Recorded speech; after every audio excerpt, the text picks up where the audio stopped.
Awaecnian Academy's Mystical Madness. It is very exciting to be back here with beautiful Felicia, and I know we've had an interesting couple of weeks since we last jumped on as well, and we're super excited today to have a very special guest with us. And I can see the technology today is still saying it's preparing, so I'm hoping that it will be going live. So we might just do a few little intros. If you're new to our Facebook page, my name is Marie Ferguson, and I am many things: a feminine embodiment coach, thought leader, author, angel, fallen angel who's remembered her wings, and more, goddess, and really passionate about sharing our wisdom, inspiring other people, and also, connecting in the creative realms. And both Felicia and I met through education. So, we reconnected again last year, and things have evolved in our friendship, in our partnership, and also in these spaces. So I'll pass it over to Flea to introduce herself. Hello, beautiful people. My name is Flea, or Felicia Lee. I prefer Flea. It's a quirky nickname that reminds me of my beautiful 8-year-old independent warrior self. And on that note, I've also come to claim the title of a spiritual entrepreneur.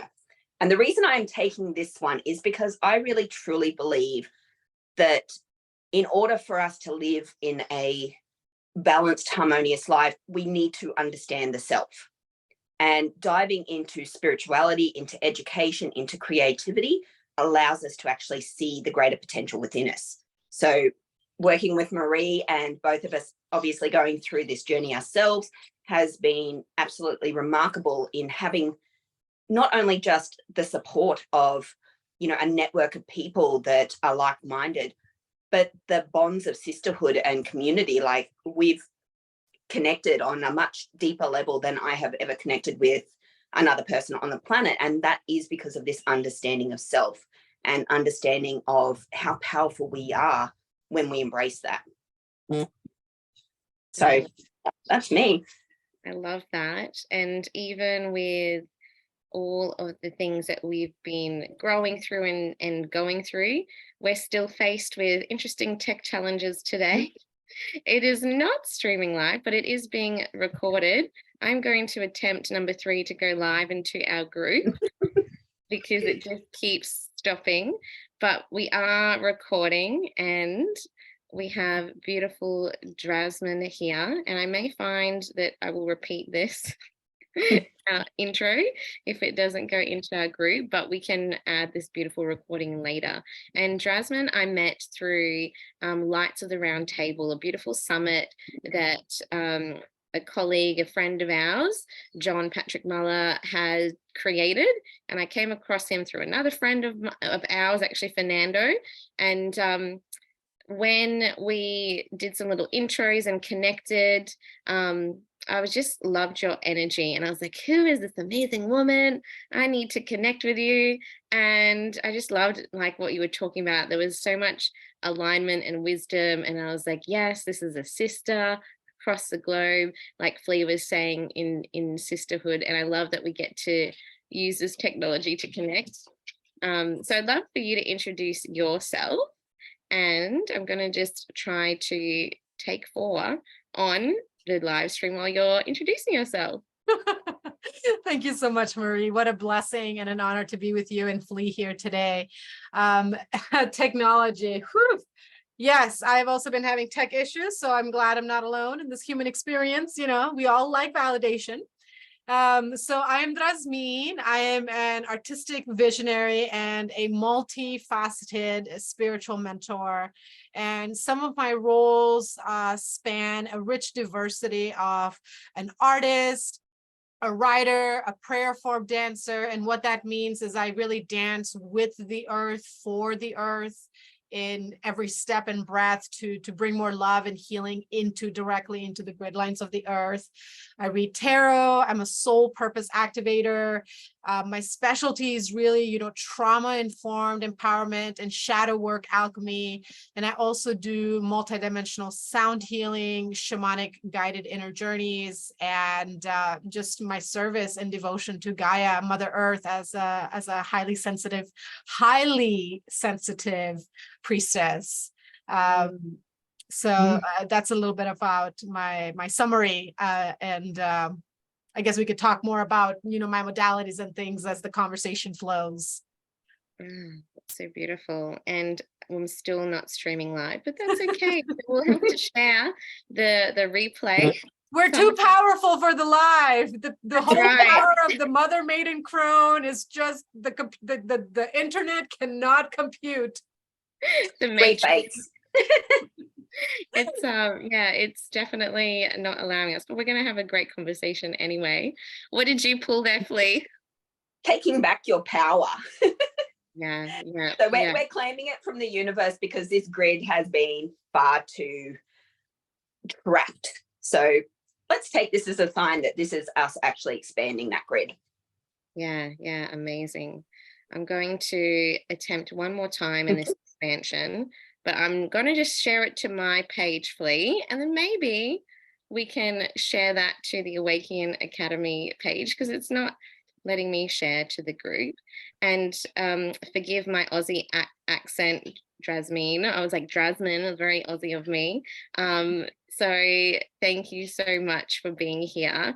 And yeah, I suppose one of the first questions I have for you, we've talked about expansion, we've talked about, you mentioned Mother Maiden Crone, and like all of this wisdom and knowledge, you're probably the youngest of us in this group. How did you come about, I suppose, your own awakening, your own journey to this wisdom?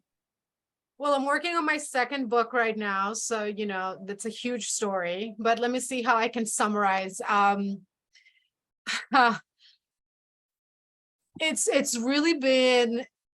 It's been quite a journey. My lineage is a brown woman, a double brown woman. And so my lineage is from India and Mexico, where women are really repressed more so than in first world countries, so to speak.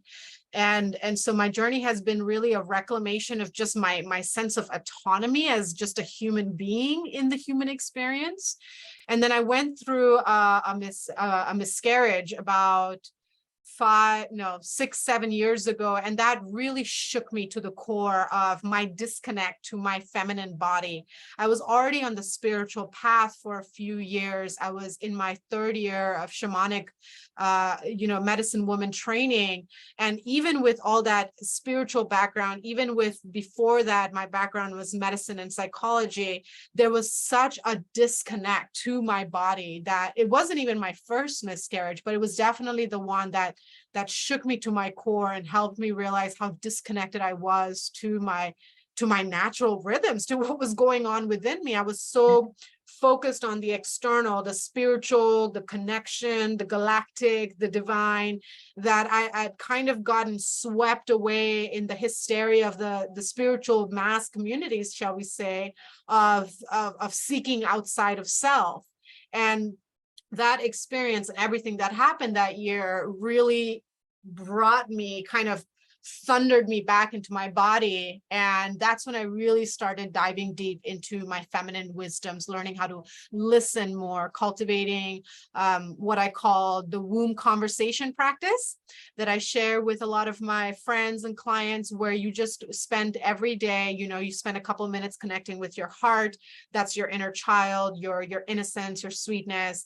And then you spend a couple other minutes with connecting with the womb space and just listening and holding non-judgmental space for that. And then that slowly evolved into menstrual empowerment, into learning about, my different seasons. And then when I learned about the fact that women go through all 4 seasons in a month, that was just like click, click, click, click, click. Wait a minute, I go through summer, spring, fall, and winter every single month. This just makes too much damn sense. Where has this been for 20 years?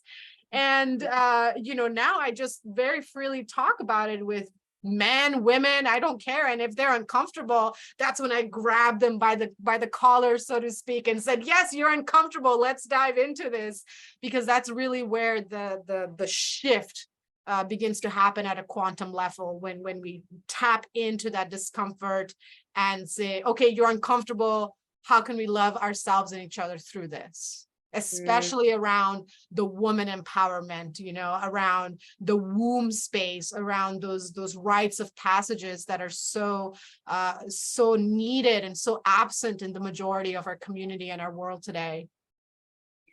Yeah, I love that. And like one of the first things, that I remember doing on that self-love journey, I had similar experiences. I had 3 miscarriages back to back.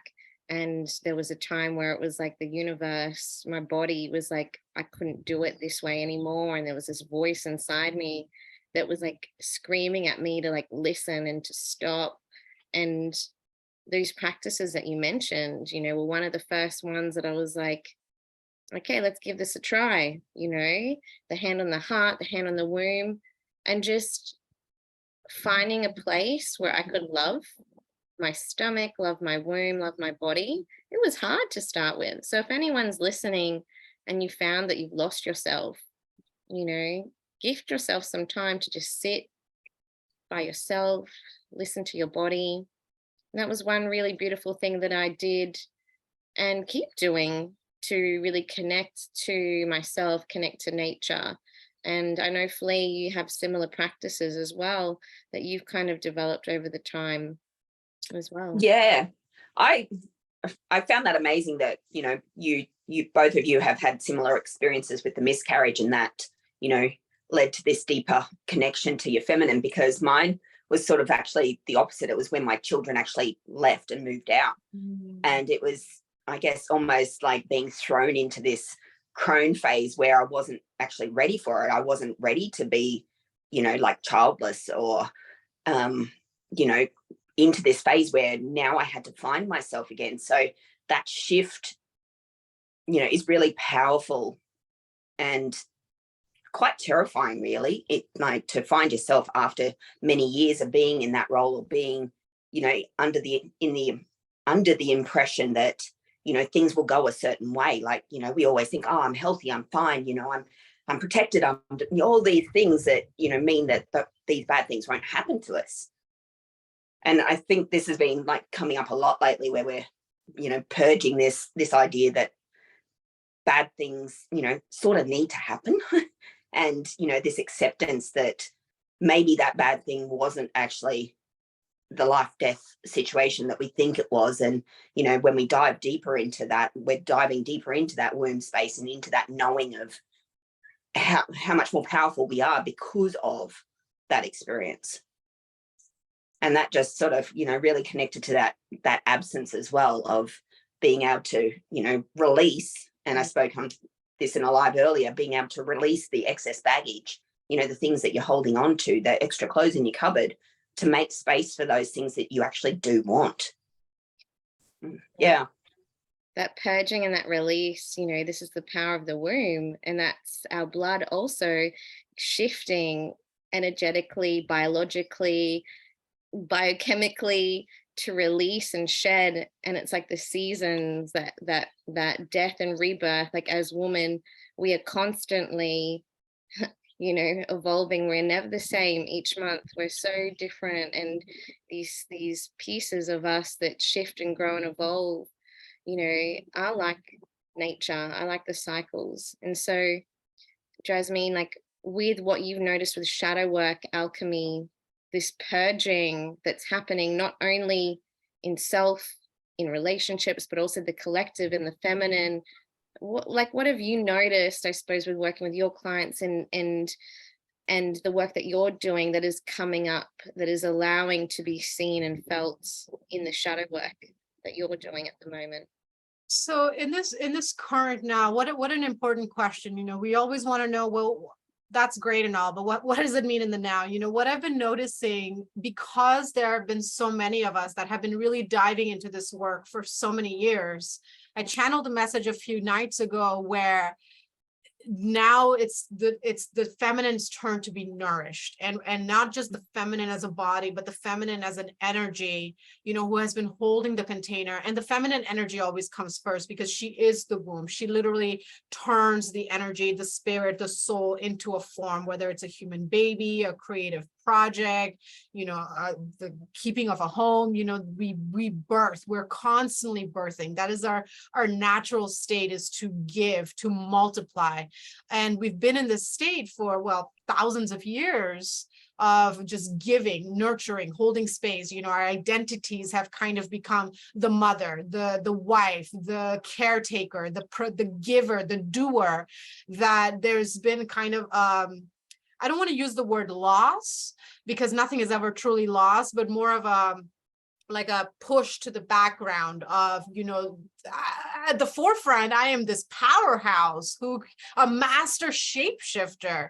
I can take you into the underworld every single month without needing to go through shamanic vision questing journeys. And when I was on my vision quest journey, I had an experience where the Divine Mother came to me and basically stopped me in the middle of my vision quest and told me to get my ass back home.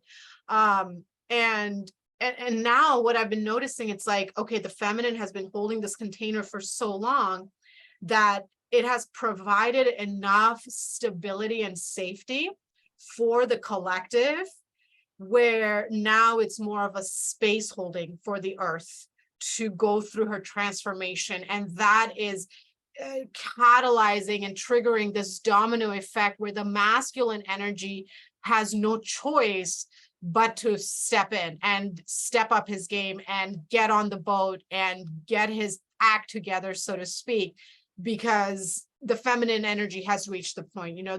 We are both masculine and feminine energy, and we need both in order to create our new reality, in order to step into this ascension. And we are less than 2 years away from really shifting into the Aquarian age. And so it's kind of, shit or get off the pot time. And so that's what I'm noticing. It's like the feminine is stepping back, but we're still in this feminine body. So it's like we're being guided to just cultivate and nurture the seeds that we have planted, rather than planting more seeds or digging more, because we've done the digging. Now it's about making sure that things get sustainable for long term, and holding the frequency for the divine masculine to rise and meet us there. I really feel that, even in just reflecting on pieces in my own life and own relationships. And I know both Flea and I have spoken about this and felt it. And I suppose like for people that are experiencing this shift in frequency, these pieces in their own lives, in order to, I suppose, let these pieces unfold naturally, what are some of your tips for people that are either awakening, noticing these shifts, facing their shadows, doing the work? Is it a process of just get onto it and do the things that you need to do, or to do it softly and gently? Or is it what's, I suppose, your advice or take on, and I suppose everyone's different as well, but I suppose it really depends on the person and where they are in the journey, but the number one thing is to create safety in the body. And that's really where the power of the divine masculine energy is coming in, because the masculine energy provides structure, provides discipline, provides routine, provides stability. And so that's really the collective global focus that I'm seeing right now, is listening. That feminine energy is listening to that intuition, trusting the guidance of what needs to be released, what needs to be welcomed in, when to, move forward, when to step back and let the masculine lead. And, creating safety in the body is the first step. Because if there's no safety in the body, which then, trickles and domino effects and mirrors in the safety of the home, the safety of our friends, the safety of our family, and, that umbrella continues out, then then the soul expansion, it doesn't have those roots. And so tending those roots is just so important. And it's really the mundane. And I always love to say the mundane is magic, the magic is mundane. You know, take care of what you're eating, do your dishes, take care of your laundry, scrub your toilets. You know, if your house is filthy, your body is going to feel it. And it's not going to feel like it can just surrender and receive. And I just did a talk where I talked about how we need to continue working on that, because then the heart can open. And when the heart's open, then the juices start flowing, the sexual juices, the creative juices, the love juices. So creating safety in the body and cultivating and strengthening that, regardless of where you are on the path, is the core practice. I love that. It's making me reflect on my own life. There's been, you know, different rooms that have been cleaned out, you know, there's different pieces that we just had a new shed built, but like, you know, there is stuff everywhere. And it feels like energetically in my relationship, there is stuff everywhere that has come to the surface. So I love that little piece of, you know, acknowledgement of the mundane as magic. And I know, Flea, you know, you were cooking something really beautiful and nourishing yourself this morning. I looked at that and I was like, oh, what did I have for breakfast? Not that. Oh, yeah, it's one of those things that I've always been conscious of. It's like the wholesomeness of food and being able to put as many fresh ingredients into my cooking. But I guess, you know, part of those roles and the shifts and this, what I've now got is this breaking free of those restrictions that sort of hold you back. For me, cooking was always something I had to do. And I came to resent it. It was like, oh, this is so awful, to the point that I wasn't nourishing myself, you know, and I can see that reflected now in my relationships. I can see that, you know, my home was falling apart because I didn't have the energy to clean it, or even the willpower to do it, because ultimately I didn't have the energy within myself. I was like, everybody just wants to eat, you know, and I live in a house full of males, so it's a whole lot of, you know, burgers and chips and pizza and easy man food. And I got to a point, well, that's what everybody wants to eat, but I don't want to eat it. So I just stopped. And I found that, you know, towards the middle of the day, I'd be like, oh, I need to eat something. I've got nothing in me. And it's just convenient food. And over the last couple of days, it's like, I actually enjoy wholesome food. I feel good. It makes me feel good to actually go through the process of making it. And it's retraining myself now that, you know, this was an actual emotional process for me. You know, me learning to cook was actually something that I did for me, so I could enjoy my food and I could provide myself with that sustenance. So it's, you know, this breaking free of some of these social norms. Like, I know for a lot of mothers that, you know, fall into the habit of, just because they're at home, they do stuff. You know, oh, I'll do it. You've got to go to work. I'm at home with the kids. So I'll just try and be helpful. I'll try and be convenient and, you know, have a place, sort of thing. But that doesn't disappear. I noticed in a lot of my relationships, it didn't. That, you know, once I started working and I was doing more, I still had this responsibility that made me almost hate myself to a degree. And that shedding, or that clearing out that we're talking about, this purging of these beliefs, is remembering, like, no, I actually learned that skill for me. So all I did was make some bread, but it was the nicest bread that I've had in a while, because it didn't have the preservatives that store-bought stuff does. And, you know, the fact that it rose and it was something I made just made it that much more inviting. It was something like, it's so much more wholesome to sit there and go, I made this from scratch, you know, with real ingredients. This is so cool. And how much better is it that it actually tasted good too, and it didn't flop like the first loaf I made? But that's fine. It was the process of going through and remembering that, okay, no, my body actually likes wholesome foods. And even though I'm living in a house full of people that don't particularly like that diet, I need to remember that my value in this household is just as important, and that I need to nourish that at the same time. So this breaking free and purging that is happening, and this clearing out, I just love it. What a beautiful metaphor. Thank you. Oh, and it's like, how do we get to do that, like what you just shared with all parts of our lives, in relationships, with friendships, not just our own body. And I suppose, like, when we notice these parts of ourselves in the daily, it's like that's us integrating with this awareness. And integrating has been the word of the day. I know Flea and I were in another beautiful group earlier today. And I suppose as the frequency shifts around us, you know, in our relationships, in our own vessel, in the world, and Mother Earth's frequency, what are some of your tips of how people can integrate what they're going through, I suppose, with more ease, grace, and flow? Sometimes it's not that. Sometimes it's freaking hard. It's like boom, like a bus has hit you. You have to integrate, but there you can make choices along the way. So I'd love to know, like, what are some of your insights as people are becoming more aware, noticing these things, and to integrate more into their daily? So I have this little course that I offer. It's 5 practical steps to be at peace now, and I share within there 5 steps to just initiate right away, and it's ABCDE, and it's really about balance. You know, the B step is balance and the C step is calendar. You know, it is so important and vital. Even though I've been doing this work for over a decade, I still have alarms in my phone like, okay, stop and stretch. Okay, time to go sit down and meditate. Okay, you know, time to take a nap, time to go for a walk. You know, it's scheduling self-care is one of the best ways to start integrating that, because you're scheduling it into your phone, you're writing it on your calendars, you're giving it that importance as if it is a job. You know, you're saying that my health, you know, like Flea was saying, my health is I have just as much value.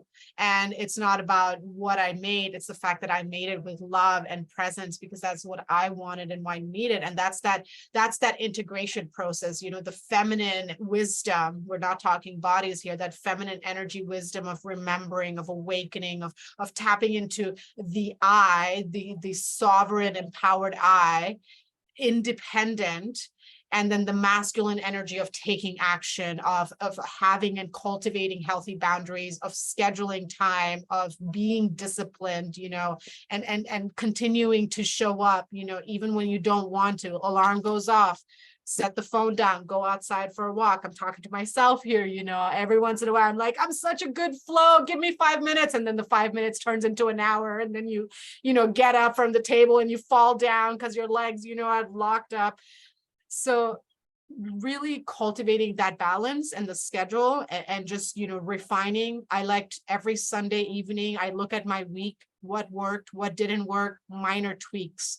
It's those little baby adjustments at the end of the day or at the end of the week, you know, because we all have busy lives. So I encourage, you know, little micro adjustments, build on that. Little micro adjustments. Ooh, this is working. Let's expand that. Let's schedule that in. Let's lock that into our daily lives. Let's invite our partners into it, our children into it, you know, especially, you know, what Flea was saying, that mentality, this program, especially as female bodied, of I'm at home, or I'm the mother, or I'm the woman, I'm going to take care of it, you know, thought interrupting and saying, just because I can doesn't mean I have to. Mm. I love that so much. And you have just like pretty much summarized the 2 cards that came out before we started this. So, and they're both masculine and feminine, because the first one was choice. So not a swing, it's a choice. So it's not this back and forth movement. You actually make the choice. And that really sits with that masculine of action. Okay, yeah, this is what I want. And as we're talking about this like transformation, it's like everyone goes with the butterfly.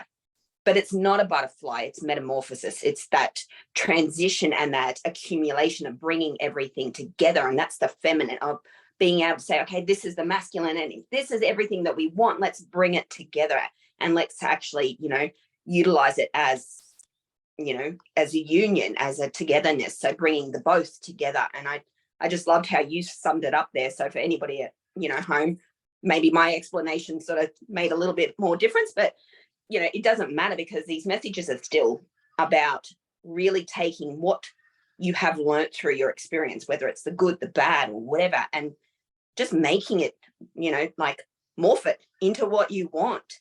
You get that choice. You actually get to say, okay, yeah, that was a bad experience, but you know what? I'm going to look at it from this angle. I'm going to look at it from this lens, and I'm going to say it was actually a learning curve.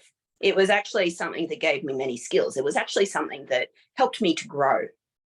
And, the minute you transform that negative belief and you just go, okay, it was fine. It did happen. It wasn't nice. Could it have been done a nicer way? Yeah. Oh, if I knew that one, I would have picked a different journey. But, this idea that just because you've had hardship, that there wasn't any good in that. And I see this 100% in my marriage. Like, it was a fated relationship. I knew from literally the day I met him that I was going to marry him, have his children, but that he would never love me in return. I knew it. I told my best friend, I said, I'm going to marry him, have his kids. And yeah, but it's, he's not going to love me, but that's fine because I'm going to have my kids with him. And the entire relationship was exactly that. It was me showing him what love was and me teaching him how to be accepting. And it wasn't until I actually left that, he actually stood up. He became the father that the kids needed. He actually shows his new wife everything that was intended in a loving relationship. And he got that because of the difficulties we had. Now, had we not had that relationship, I wouldn't have my kids. I wouldn't have had that experience and that knowledge and understanding of what it is to be fated in a negative experience. I knew it, and yet I still went into it. So this idea that, we choose some of these hardships because we need the lesson. We need to understand that it is definitely not right for us. Yeah, I love that. I want to touch on something that Flea said, the word integrate, and Marie as well. This word integrate might be difficult for some people to understand. Integrate. Another word that I like to use is harmonize. Bringing harmony into, it's like a sports team, shall we say. You have or a classroom of middle school children. You have all these different aspects of yourself, but you are the teacher, you are the elder, you are the coach. You have to enforce some discipline and put some people in timeout and tell that tantrum to go take a hike or take a bath or whatever it needs. And the other point I wanted to address was this word metamorphosis that you used. We look at the caterpillar and we look at the butterfly, but the metamorphosis, the cocoon part, is a solitary journey, because if you go and interrupt that metamorphosis stage and try to, help it, it will kill the creature inside.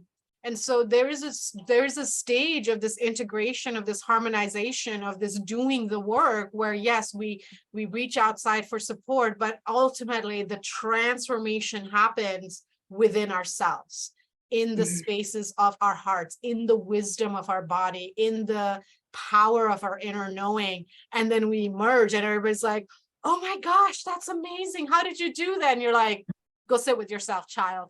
Here's my crone wisdom for you. So perfectly explained. Yeah, you have such a beautiful way of wording things, and I like Flea does too. And I think on one of your Facebook things, you had something about use of language and being able to just shift it, and you both have that in common. I'm like, oh my God, we all just need 3 of us to sit and talk about this stuff, because how I explain things, how Flea explain things, how you explain things can hit people in different ways and resonate with different, I suppose, choice of words and feeling and resonance. And yeah, I just loved how you just took the pieces that kind of popped up for you, clarified it for then whoever's listening back to this to go, oh, right, maybe I'm going through that.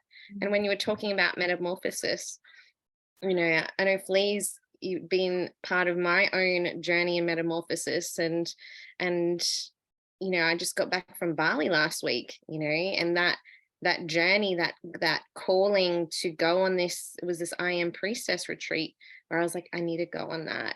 We were both meant to go, and some things just didn't fall into place. And to even get there, I didn't have I didn't have all the funds, you know, a week before I hadn't even booked my ticket. And it was like these pieces, and trusting the universe, also trusting sisters in sharing where I was at, and receivership.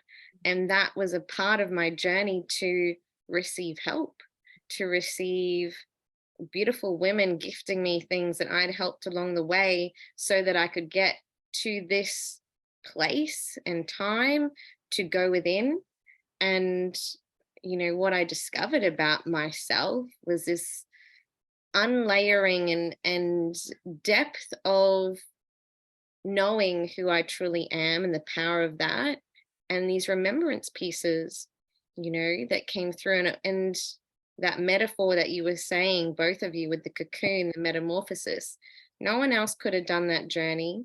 And there is still a part of that phase that I'm shifting through now, even in my own personal relationship, and knowing that, you know, my husband has gone through his own metamorphosis, and however that plays out, knowing that these pieces are perfectly timed and divinely orchestrated, even though it may feel chaotic and crazy, and, you know, a journey that feels alone, but knowing that we're actually not alone, that we are creator, we are God, goddess, that knowing that in my being, in my heart, every cell of my body, and in the in-between parts, through the breath, through the heartbeat, you know, knowing that now I have this capacity. And you were talking about the feminine energy and the ability to hold, and that framework of we're at this place now where the masculine is required to step up.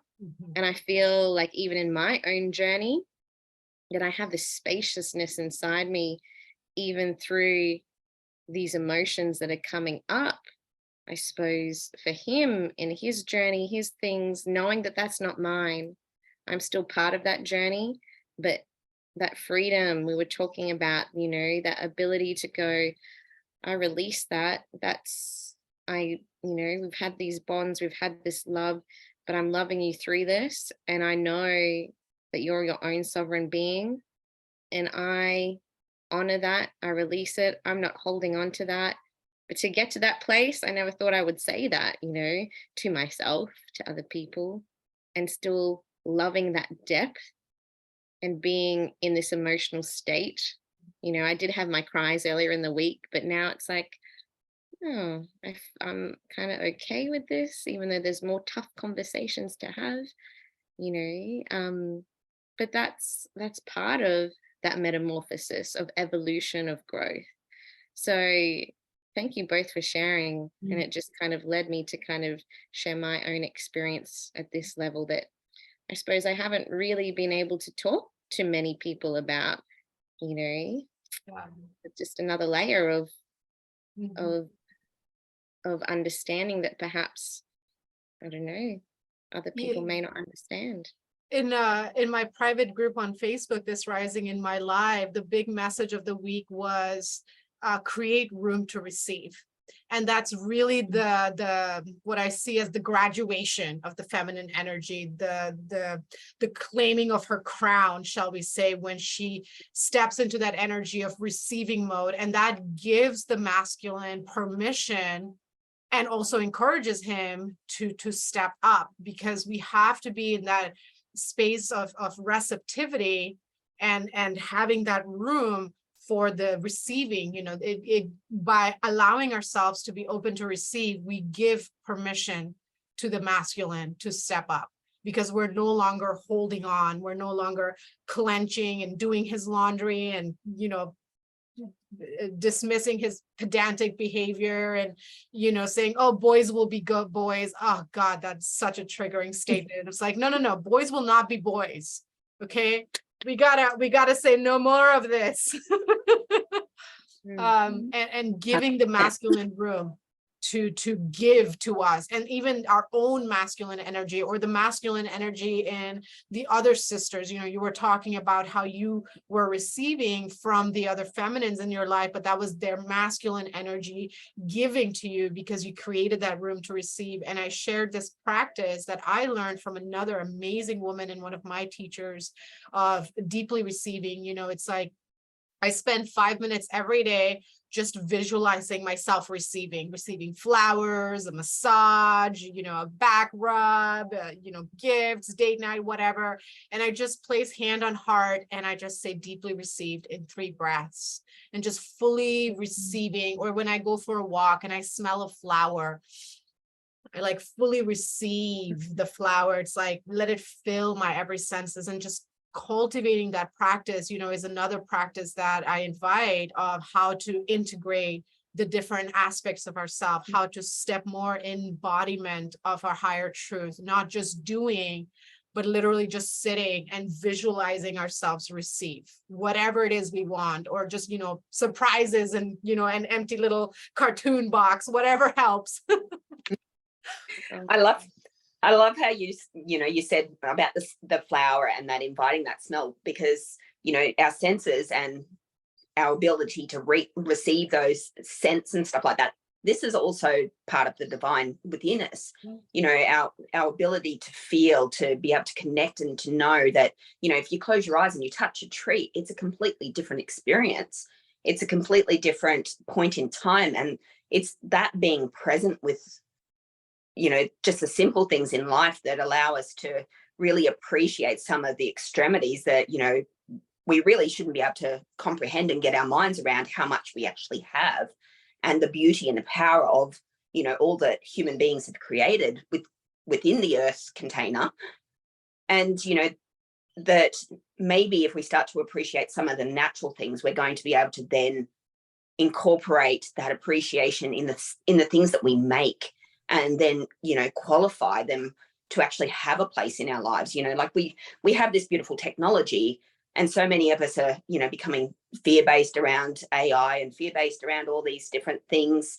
And you can see it with older generations. I'm not doing this. I'm not accepting this way of life anymore. But it's the ability to go, but what does it give you? Look at the beauty of what it can give. Yes, there could be negative. A tree can fall down and it can crush somebody. You know, there is negative there. It, you know, can be the fuel for the fire that burns your houses down, like all the poor people in Hawaii. Like, there is destruction in everything, but it's in the ability to receive that. And I love that you brought in the senses, because for me, I didn't even connect that. Like, every morning I put my essential oils on, and it's just that moment of, I love this, because it really doesn't last that long. Like, you don't smell it 5 seconds later, but that initial opening of the vial, or the putting it on your skin where it just merges, is such an uplifting feeling that it just instantly creates harmony.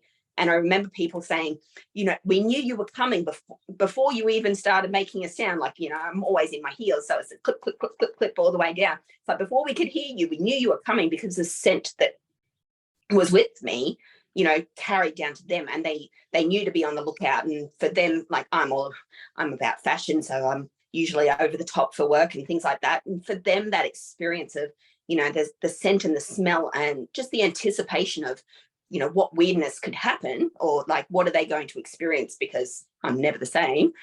You know, it was really quite uplifting. And that connection to scent, because I was like, oh, that's all my essential oils, that's my sage smudging, that's my that's like nearly every single thing I do in the morning merged into one. It's like, how do you, what is that smell? Yeah. I'm like, oh wow, it must be overpowering.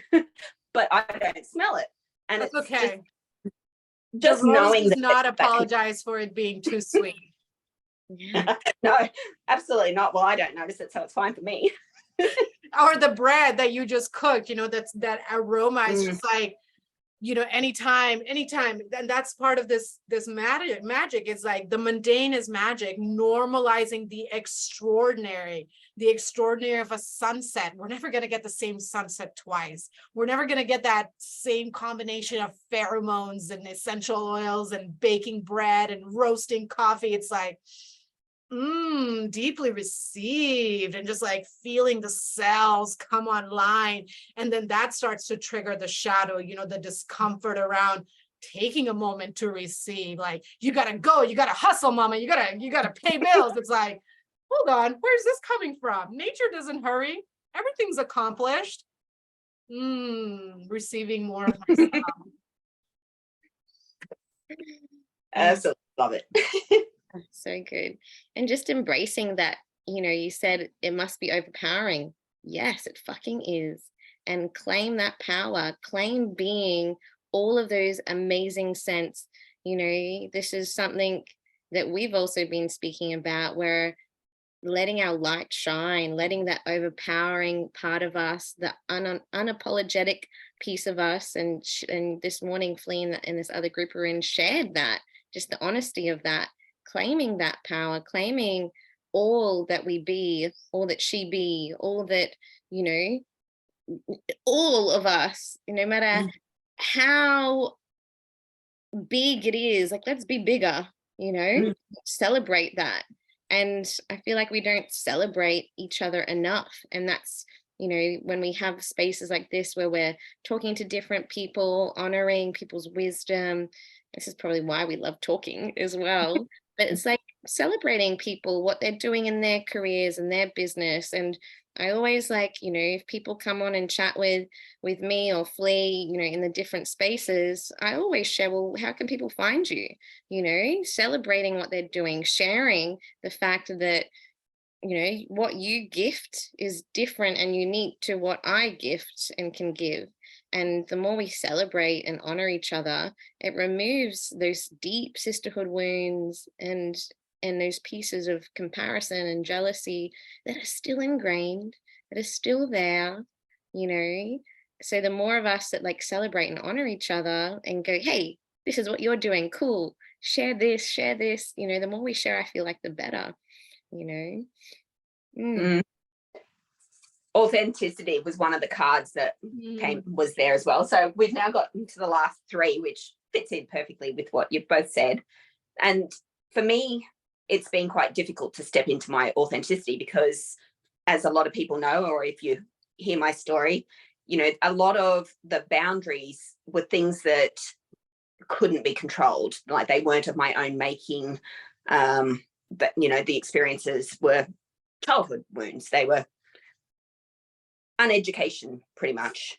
And this energy shift that I feel that is happening, like right at this moment, and there goes my chimes, this idea that just by sharing how you were resilient, and that was the other one, how you were resilient, what you've overcome, what it's actually like to experience from different lenses the same things. Because I know that over the years, whenever I've shared stories, you generally find that somebody has had a similar experience, or maybe it's a similar feeling, but the experience was completely different. It's like, oh yeah, I felt this when my such and such did this, or whatever.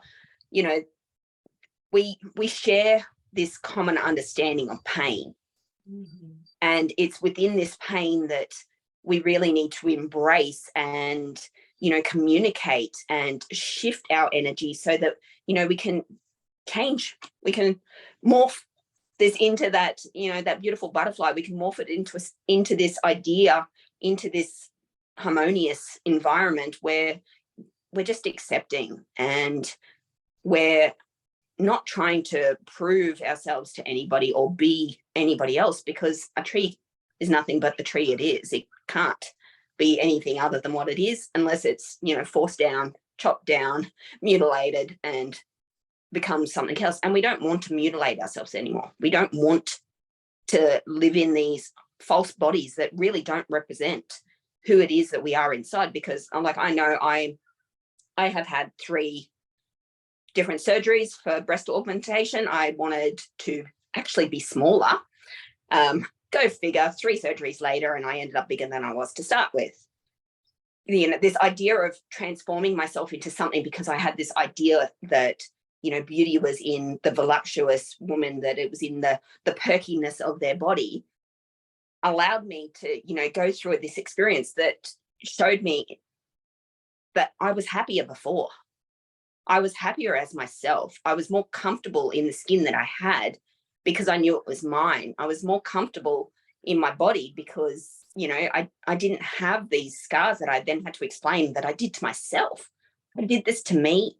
You know, I didn't have scars before, and now I'm like, oh, I just want to cover them and I don't want to show my body. And, you know, I've ended up distorting myself for an expectation that wasn't me. And, you know, I say this because, you know, a lot of people are on the cosmetic journey of, you know, oh, I can just change it. I can just make it better. Why are you making it better? Because, you know, I can tell you not all stories are good. Not everybody walks out with the perfect experience or, you know, the perfect shape. And I've had the experience where the facilitators of the operation turned around and said, well, it was better than before. And I was like, but I didn't pay. Like, you know, what are you judging that on? Like, you know, you can't see inside my head. You don't know what you've just done to me. You don't see what I see. And I guess it's like really just in owning that, you know, if you're unhappy with yourself, it's more than likely something external to you that is causing you to need to change something within your life or to change yourself to that degree.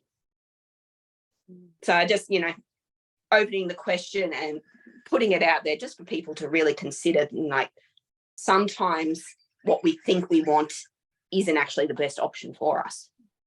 Yeah. And you know, Flea, if I may get a little personal and touch on something you said, you know, you were saying earlier how you always had this distorted perception of being too much, and that it ended up manifesting as something physical actually becoming too much.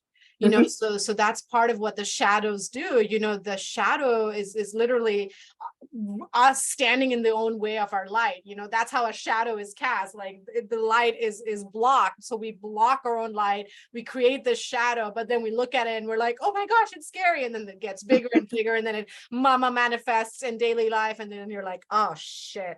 But there is so much power and beauty in being able to look at that and say, if I didn't go through that experience, I wouldn't have this embodied understanding. And now I can share myself and, you know, share that it's okay to be too much. You know, it's okay to be loud and proud. You know, the peacock has all the wonderful feathers and the penguin's just black and white. And they're both just as majestic and beautiful. Absolutely. And by the way, Flea, you are a gorgeous woman. So if nobody told you today, you are beautiful. Thank you. I did tell me today. Good. Amazing. Oh, I loved how you just articulated that and put it in that perspective, like that experience is now embodied. You know, we talk about also in this process of integration of how do we embody that in our daily lives? And it's through our experiences. And it's like, you know, what you were saying with your calendar and actually setting aside time to, you know, meditate, to move, to dance, to do this. And that discipline becomes devotion. And these pieces of devotion, you know, how I show up for myself in different online spaces, I've had to shift my mindset and go, well, this is me devoting presence to whatever I'm speaking into or dancing or whatever it is. And even being on this live, you know, there was this piece of me was like, oh, it's not going into the thing. I'm just going to turn that off and be really focused and present, you know, in the conversation and being devoted to that time. Let that go. We're going to get this beautiful recording from this process and find a way to share it, because what we're sharing is gold. But this is embodiment, and this is how we choose to be intentional in each moment.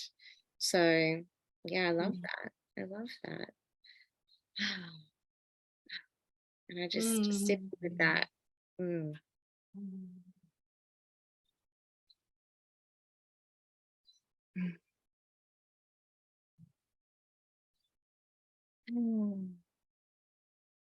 It is a practice. It is a practice, and eventually it becomes the lifestyle. You know, as something, when people are like, oh, so you're plant-based, is that a diet? I say, no, it's a choice. It's a lifestyle. It's how I choose to cultivate my sense of S. It may not be for everybody, and that's okay. It's beautiful, but it's not a diet. It's not a phase. It's not an autoimmune, whatever bullshit jargon label you want to throw on there, whatever it might be, your spiritual practices. Oh, you're meditating. Why? Oh, because it makes me feel good. Great. Start there. And then, like you said, discipline creates devotion, and then devotion leads to embodiment, where you don't even think about what you're doing. It's just so natural. Your self-care, your affirmations, your practice of receiving. And it's just like, and then that starts to break away the comparison, this deep like infection, especially in the woman consciousness, even in men. But as a woman, I can only speak from the woman perspective of, oh, she's got bigger tits, so maybe she's got back problems, or this like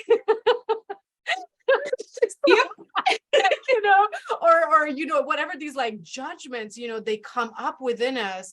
And I talked about this recently, I think it was a week or two ago, how the growth is a cycle of triggered and triggerer. First, we're triggered. It shows us where we're still needing to integrate or heal or release something, let go of something. And then once we come into deeper acceptance of self, then that healed aspect within self triggers the unhealed with another. And then that cycle continues. So the more we talk about what makes us uncomfortable, and the stretch marks and the gray hairs and the loose skin, the pimples, whatever, the mismatched socks, the painful divorces, the difficulty and the grief of suddenly being, childless, even though you're not. It's like all of a sudden you've spent your whole life, taking care of these beautiful children, and then there's this rite of passage. There's this constant cycle of death and rebirth and death and rebirth. And how can we again normalize the extraordinariness of being alive, of being able to experience, grief is love with nowhere to go, but we can lighten the heaviness of that grief by sharing that love within our friends, within our sisters, and then that starts to dissolve and makes us see that, wow, we're all going through our own stuff, just slightly different. And then that starts to dissolve, and just the fact that we're able to have this conversation. If you told me 3 years ago that I would be talking with women all over the world and sharing my story, I'd be like, yeah, I don't think so. I'm gonna go have a beer with the guys, because I was still working through my own wounds around my mother wounds, my sister wounds. And then when I found out that my Chiron is in Cancer, I was just like, that clicked so many pieces for me. Oh, my deep core festering wound that I'm going to be working with my whole life is around the feminine energy, is around nurturing, is around sisterhood and sharing. So I need to be doing this. It scares me. It makes me uncomfortable. It makes me want to vomit and crawl under a table. That's how I know I'm doing exactly what I'm supposed to be doing, because it makes me uncomfortable, but damn, does it feel so good at the end. Like, yeah, okay, we're just women in different places. It's so beautiful. It's so amazing, because that really is what we were talking about at the beginning. It's that fostering the safety within yourself, because you're being 100% authentic. Mm-hmm. You're taking care of your needs before even having to look outside of yourself. And I know for a lot of people, that idea of self-love is, really confusing. It's like, oh yeah, well, I get my nails done and I buy this and I do that. But really being able to sit and go, where do I feel within my body the happiest, the most calm, where am I expressing myself, where I feel passion? Mm-hmm. And this passion's coming up. So I'm kind of feeling like it's an alter ego somewhere that's ready to come out, because it seems to be a name that's drawn to me. But this passion that drives us to want to be the best we can, to explore different possibilities, to, say, I may be 45 and, I may just be someone from Ipswich, Queensland, and, this Bougainville, and get my words muddled up and go on a rampage or whatever. But there isn't another me.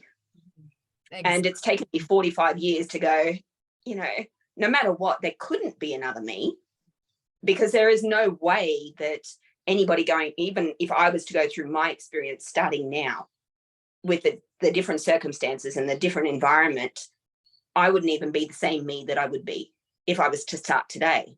So, you know, this idea that we're constantly trying to be something else is just ludicrous. And it's really taking back and just saying, you know what, not everybody is for me. And that's perfectly fine. Yeah. And some people will say I stink. It's perfectly fine too. Off you go. You know, but ultimately, you know, we find our matches because we find ourselves. We find ones that we love and, you know, that understand us, where we don't have to explain. And I guess this is what I'm, you know, really diving and understanding now, is that when I am around my own people, when I am around people that are meant for me, I don't have to explain. I don't have to change my language. I don't have to stand in a different way or, you know, change my considerations. I just get to go, okay, yeah, I'm going to interrupt. And that's just how I am, because you interrupt as well. And we've got all this information and we're just going to throw it at each other because we're super excited. And anybody that is my person, we're super excited because everything is a possibility. And, you know, try and keep me back. Try and tell me I can't do something when I managed to become a teacher without an education. Like, seriously, people can do anything. Yeah, I love that. You know, what I was talking about my peace course, and I just want to share, you know, peace is an acronym, and I work with language. I love breaking down language. You know, Marie, you've seen some of my work. And peace, you know, P is physical body. We got to start in the physical body, like the home. You know, without the physical body, where's the heart going to go? Where's the mind going to go? Where's the spirit going to go? And then once we have that foundation, then we go to E, the emotional body. The E is for the emotions, the heart, connecting with our desires, our longings, our fears. And then A is the awareness, how the heart then connects to the mind. And this is actual science, where the heart will send messages to the mind, and then the mind will translate it. But that could be distorted based on our experiences, our conditioning, and so on. And so, you know, that's where the practice of A, awareness, P, physical body, E, emotional intelligence, A, awareness of our mind, of our translator comes in. And then C, connection, how all of that connects and expresses within ourselves. And then E, that expression and that exchange of energy with others. And then it comes back full circle, starting again with the physical body. We engage with others. Okay, we're starting to hit low battery, come back to the physical body, emotional body, awareness of the mind, connection within self. Okay, back to engaging with others, and then rinse, wash, and repeat. You know, it's this cycle of peace that feeds itself. And it took me over 14 years to get that download. But when I got it, I was like, Archangel Metatron, what up, my man? Thank you. That's so good. Yeah, it is so good. And, you know, Flea also has these amazing downloads, and it reminds me of something very similar to what she's created for a beautiful course that we've, you know, been planning and implementing with the Academy. So I just love all of these synchronicities across time and place, and the resonance. I can feel Flea's like, oh my God, yes, you jump in, go. Oh no, I kind of lost it because I got so excited. But yes, passionate woman. I'm not being rude. I'm just passionate. I have things to share. I am fired, triple fire trying. That was it. Yep. And I've lost it because I got that excited, and I do that quite frequently too. It's like, oh, but what about this? And it connects to this. Oh, there we go. And I've lost it. So yeah, I don't know what I was about, but it'll hit me at some point.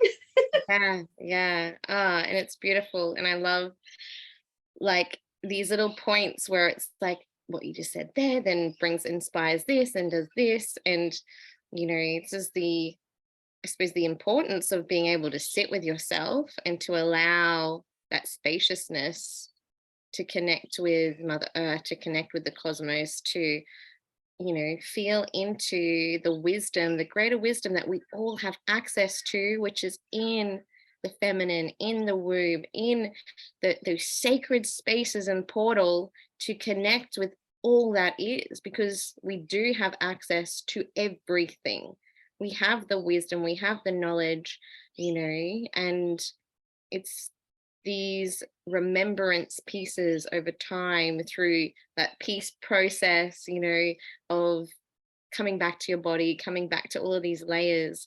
And it's almost like in this evolution journey of growing and evolving, it's almost like at the same time, the paradox of stripping away at the same time. And this is that polarity of existence, that as we remember and as we grow, it's stripping, that birth and rebirth.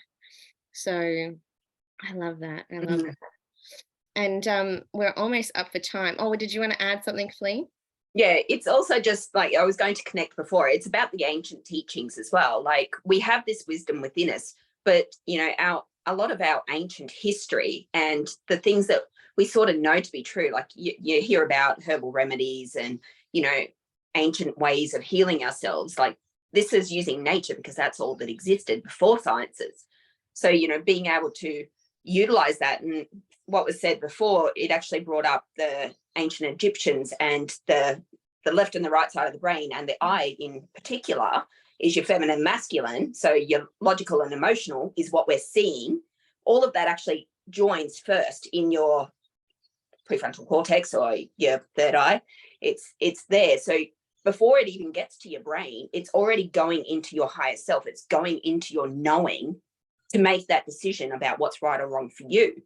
But a lot of people are being distorted in society and by society to not recognize that, you know, you have to actually take both the logical and the emotional. You have to understand that both go together. Otherwise, you're, you know, creating this distortion within your own mind. And this is a lot of our mental health problems, is because, you know, either our emotionals hardwired and it's all about our feelings, or our logicals completely, you know, taken control.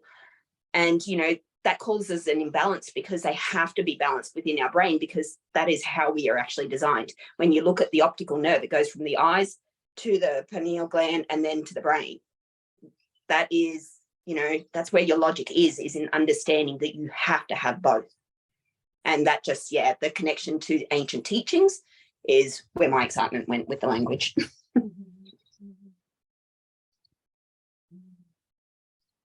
Amazing. I just had to mute because my dogs just decided to go for a little run there.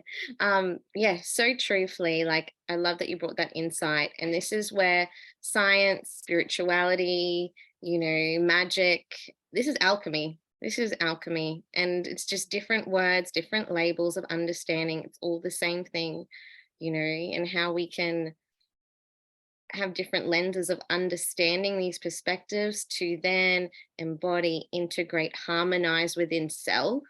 That's where the shifts then happen. So it's been beautiful to have this amazing conversation and these insights.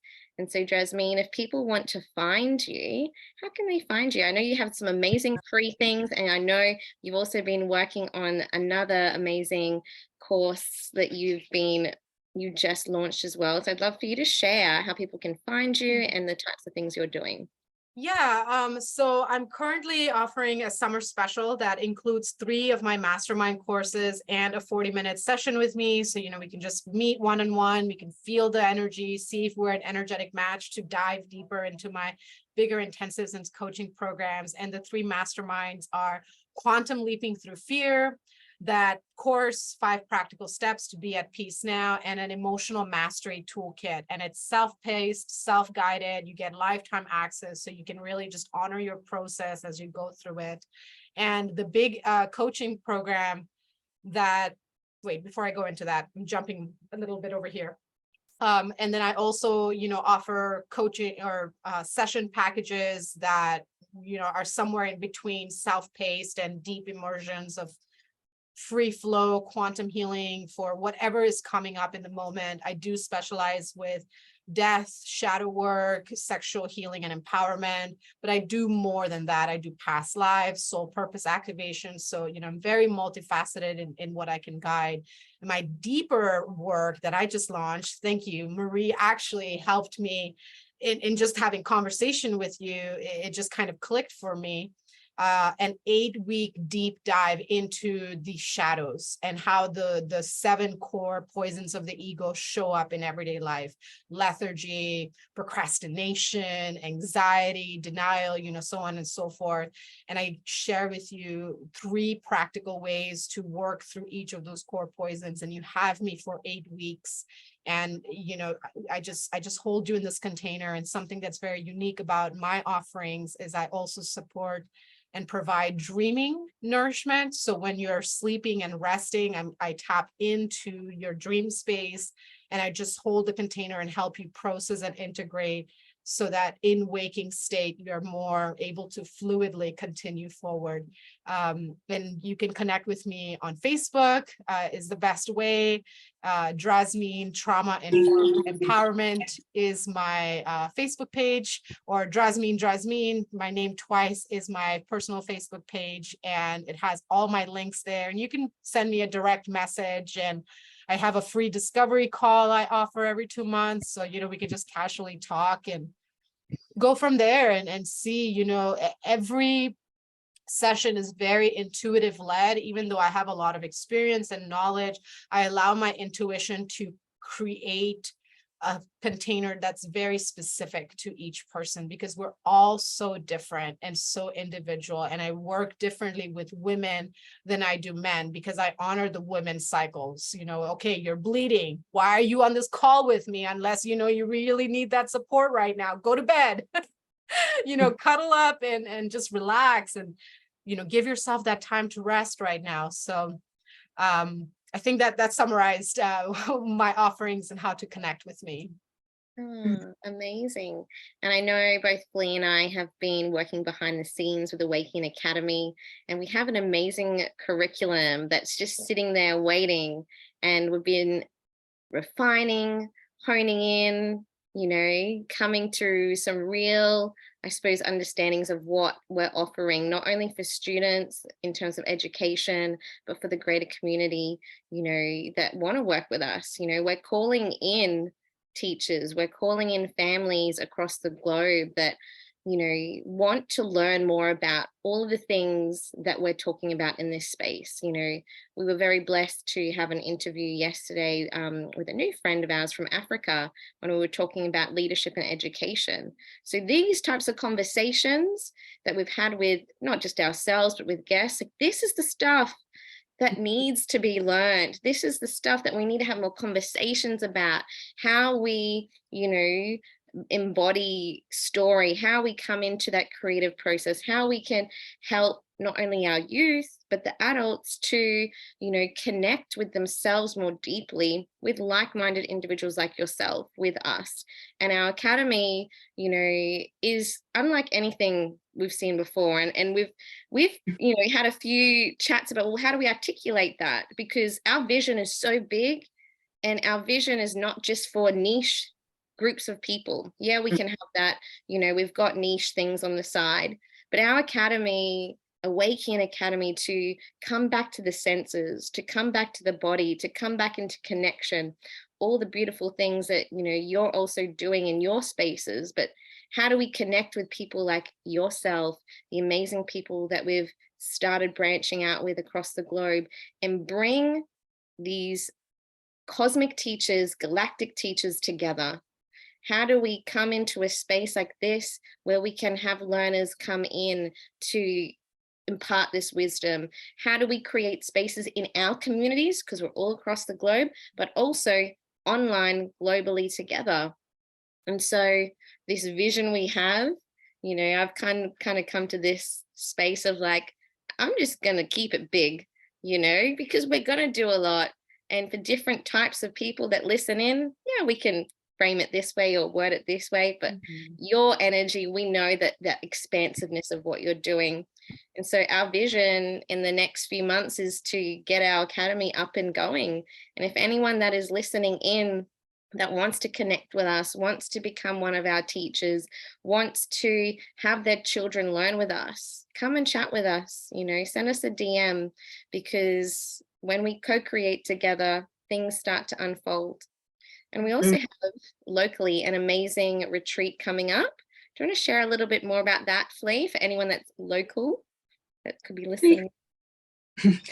Yeah, so this is really more for I guess our lovely women that are wanting to, you know, find their identity, to find themselves. You know, maybe you have been a mother that's, you know, has lost your identity. You've been, you know, putting the kids first, your husband first, or, you know, maybe you're like me and your kids have moved up and out of the world, and now you've just got to try and find something that's going to fill you, because, you know, the empty nest syndrome is real and it's quite painful, and you just finding yourself is what it's all about. Maybe you just need to connect with like-minded women. You just want to build your circle. This retreat is all about connection, all about love, about resilience, self-acceptance, authenticity. It's connection code. So it's about the connection, because as we've seen today, by being able to share our ideas, our wisdom, you know, our different traditions, imagine being able to just click on a link and go, I really want to learn how to be better at this. And, you know, you find out that it's a traditional Brazilian shamanic, you know, practice, and you've got no way of getting to Brazil. So what do? You connect with us. You connect with us because we're gravitating and bringing these people together. This is what connection is about. It's, you know, making sure that no matter where you are, you have a community. You have people that are going to understand and be accepting of your authenticity. So the retreat is a few days of diving into that. The academy is expansion exponential. Love that. And the connection code, you know, all the magical things we've been talking about with the feminine, with the body, you know, the elements, nature, having really practical tools that we would be doing in circle, you know, from journaling to body art to movement, dance practices to breath work, to allowing ourselves to connect in sisterhood and be creative and receive. Allow yourself to receive. So come and chat with us if you're keen, if you're local, and we'd love to chat more with you. So thank you so much, Drasmin, for your time, and Flea as well for sharing the hosting space with me and sharing story, because that's what we love to do. And we look forward to more magic ahead. Bye, everybody. Love and blessings.